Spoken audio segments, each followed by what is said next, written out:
안녕하세요. 자몽맘입니다. 오늘은 아기 엄마들께서 많은 문의를 주셨던 아기 생활권에 대해 이야기를 해보려고 해요. 36형 구조에 한해서 설명드리다 보니까 제한된 이야기가 될까 싶기도 하지만 돌이 막 지난 아기 엄마인 제가 이 매트를 쓰다 보니 생각보다 다양하게 활용이 가능해서 그 활용 방법에 대해서도 소개해드리려고 하니까 끝까지 봐주시기를 바라는 바입니다. 유료 광고는 아니고요. 하고는 싶습니다. 제가 임의로 아기 생활권이라고 한 단어로 표현하긴 했지만 초보 육아맘 분들께서 딱 들으면 솔깃해지는 단어 아닐까요?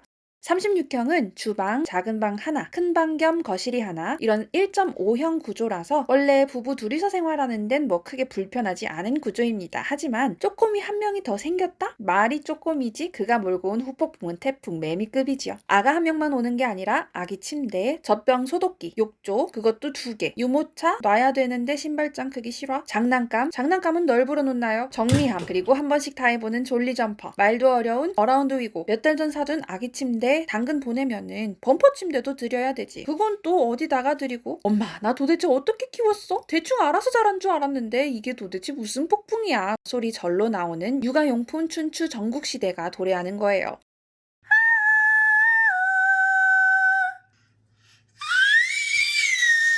자, 가장 중요한 건 일단 최대한 엄마 아빠 거 비우고 그 자리에 쪼꼬미 거를 수납하는 게 최우선인 것 같고요. 두 번째로는 단계별로 꼭 필요한 물건들을 잘 알아둬서 당근이나 대여를 활용하는 거. 아기 용품들 뭐 다 필요하죠. 필요한데 계속 필요한 건 아니잖아요. 드리고 팔고 또는 빌리고 반납하면 생각보다 자리 차지할 일을 많이 줄일 수 있더라고요. 저도 사실은 인스타 감성으로다가 아기 방 꾸미고 싶어가지고 장바구니에 아기 용품 잔뜩 넣어놨었는데 실제로는 그거 다 채울 각이 안 나오길래 포기했더랬죠. 육아는 현실이다 라는 진실에 묻고 있잖아요. 인스타 아니고 현실. 그러니까 다 사봤자 내가 안 쓰거나 아기가 쳐다도 안 보거나 때가 아니거나 한 것들이 많기 때문에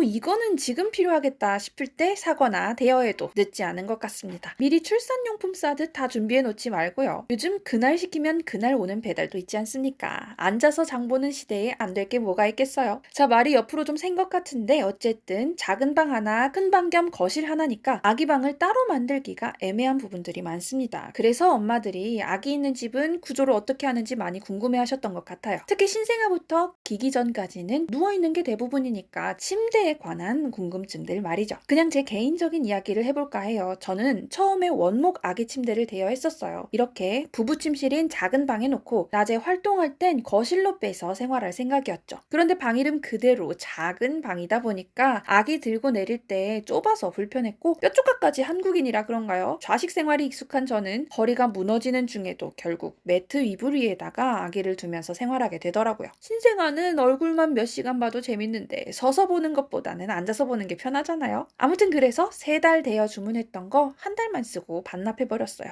그리고는 이 도노도노 범퍼 침대 겸 매트를 활용하면서 생활했죠. 그러다가 아기 분리수면 한번 해보겠다고 침실을 아기 전용방으로 만들어 봤더랬죠. 지금은 남아있는 자료가 이거밖에 없네요. 아기 전용 방이래봐야 갓난아기여서 놀거리도 없고 저곳이 원체 좁고 해도 안 들어오는 방이라 생활할 때는 또 거실로 나오게 돼요. 결국 밤에 잠만 저기서 재우는데 계획했던 것처럼 혼자 재웠겠습니까? 당연히 분리수면에 실패하고 저 방에서 함께 갇혀 있다가 나오는 겁니다. 우리 애는 분리수면 할 수 있을 줄 알았어요. 더 큰 문제는 거실에 붙박이를 해놓은 상태라서 원래보다 조금 좁아진 거실에 침대와 소파까지 함께 놓으니까 예전 영상에서 말씀드린 대로 가구로 테트리스 하는 것 같다 해가지고 다시 이렇게 바꿨죠. 그리고 사실 자몽이가 300일쯤 됐을 때 한 번 더 침대를 내오긴 했었는데요. 우리 집에서 제일 부지런하신 자몽님께서 새벽부터 기침하시고 작은 방에서 탈출, 수다스럽게 옹알이를 하시다 보니까 자몽파의 기상시간과 마찰이 생겨버려가지고 또 원상복구했어요. 아침잠이 많으신 가족 구성원이 있다면 그냥 작은 방이 침실인 게 최선인 것 같아요. 자, 다시 거실. 아직은 뒤집기를 하지 않을 때라서 매트를 쫙 펼치고 자도 큰 문제 없었어요. 물론 두께가 이 정도라고 기대한 것만큼 푹신하진 않기 때문에 위에 토퍼 같은 걸 더 깔아야 함께 재우는 어른의 근골격을 보호할 수 있습니다. 자, 근데 어느 날부터 자고 일어나면 뒤집고 하면서 매트로부터 탈출하고 있더라고요. 이때부턴 이 찍찍이를 이용해서 가드가 생긴 침대로 만들어줬습니다. 그러다가 이제 잡고 설 때쯤엔 괜히 또 용감해져가지고 가드를 넘으려다가 엎어지는 상황이 많이 발생해서 다시 가드를 눕혀주고 말았네요. 요즘은 겨울에 우풍 막는다고 난방 텐트를 들였는데 그게 가드 역할을 해주기도 하고 거실에서 놀던 환경을 차단시켜주니까 놀고 자는 공간이 분리된 효과를 줄 수 있어서 활용을 잘하고 있습니다. 여러분, 근데 아기 낮잠 재우실 땐 어떻게 하시나요? 사실 거실에서 재우다 보면 낮엔 빛 때문에 블라인드를 쳐줘야 되는데 저는 사실 낮에 빛 들어오는 거 좋아한단 말이에요.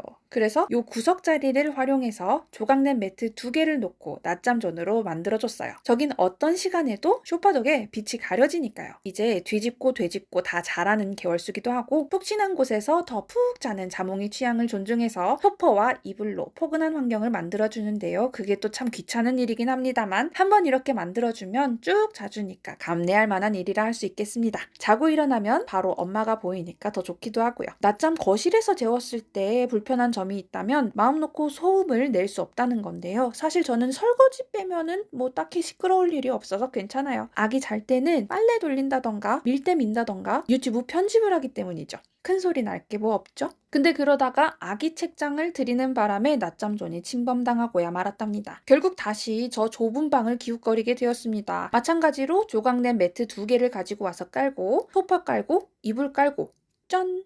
저 컴퓨터 존만 없었다면 애초에 범퍼 침대를 딱 놓고 생활할 수 있었을 텐데 여러모로 사양이 좋은 컴퓨터도 써야 할 때가 있어서 그건 자몽이가 양보해주고 있어요. 같은 아파트 다른 세대 육아하는 집은 이렇게 활용하고 계시더라고요. 사실 가능하다면 저는 이렇게 하는 편이 제일인 것 같아요. 대신 밖에는 놀이 매트를 하나 더 장만하셔야겠죠? 저는 하는 수 없이 그냥 제가 좀 더 움직이더라도 이 매트 하나로 다양하게 활용하고 있습니다. 아무래도 코로나 베이비라서 밖을 잘 못 나갔던 터에 베란다에서라도 바깥 구경을 자주 시켜주고 싶었는데 베란다는 창틀에 먼지, 바닥은 딱딱하고 뭐 위험천지잖아요. 어쩜 이렇게 사이즈가 딱 맞는지 야외 놀이방 만들어주기 딱 좋았습니다. 한여름엔 밖에 창문은 닫아놓고 거실 쪽 문은 열어서 에어컨 틀고 서큘레이터 도움을 받으니까 덥지 않게 놀 수 있었어요. 눈 비 오거나 너무 더울 때는 아쉬운 대로 이렇게 하고 바깥 구경하기 참 좋네요. 졸리 점퍼 있을 때도 아래에 매트를 깔아주니까 딱이죠. 요즘 아기 책상과 개인 소파도 많이 해주잖아요. 아니 근데 크기는 작아도 그것도 소파라고 가격이 만만치 않더라고요. 제가 얼마 전에 또 키친 헬퍼라고 러닝타워를 구매해서 출혈이 상당했기 때문에 고민을 좀 했더랬습니다. 그러다 어찌저찌 매트를 이렇게 접어봤는데 어떤가요? 이거는 뭐 매직 매트인가? 희한하게 어딜 가져다 써도 크기가 딱 맞는 거 있죠? 이거 설계하신 분 무슨 생활 황금 비율 같은 거 알고 계실지도 모르겠습니다. 이렇게 앉혀놓고 급할 때 TV도 잠깐 보게 하고 접이식 책상도 가져다 놓으니까 딱 책도 읽고 놀이도 하고 자몽이 전용 의자로 손색 없겠죠? 팔걸이는 없어도 매트 하나로 참 가성비 좋게 쓸 수 있어서 제가 다 뿌듯하더라고요. 또 요즘은 자몽이가 잘 걸어 다니지만 아기 놀이터 같은 곳은 잘 가지 못하기 때문에 집에서는 장난감 기차 마냥 계속 걸어 다니기만 하더라고요. 대근육을 다양하게 단련시키고 싶다는 엄마의 마음으로 DIY 실내 놀이터를 만들어줬어. 따기에는 너무 허접한데 갓 걸음마를 뛰면서 여기저기 누비는 에너지 넘치는 아가들에겐 또 하나의 새로운 던전이죠. 매트 자체가 단차가 있다 보니까 아래로 내려오고 위로 오르고 하는 것 자체가 자몽이한텐 미션입니다. 처음엔 무서워서 잘 안 움직이려고 하는데요. 장난감으로 능치 못할 아이는 없으리로다. 아멘. 활용하다 보니까 산으로 가는 경우도 있는데 뭐 아가가 좋아하면 된 거 아닐까요? 저는 항상 이렇게 소개하고 나면 별거 아닌 내용 가져다가 컨텐츠 만든 것 같아서 자신감이 없어지는데요. 이거 별거 맞나요? 아기 엄마들 오픈 카톡방에서 자주 질문 올라오는 내용이라서 한번 제 경험을 나눠봤습니다. 저도 다른 육아하는 집은 아기 어디서 재우나 참 궁금하고 그랬거든요. 부디 도움 되시길 바라면서 우리 그럼 다음에 또 봐요. 그렇지. 올라가 봐, 올라가 봐. 올라가, 올라가. 그렇지? 응.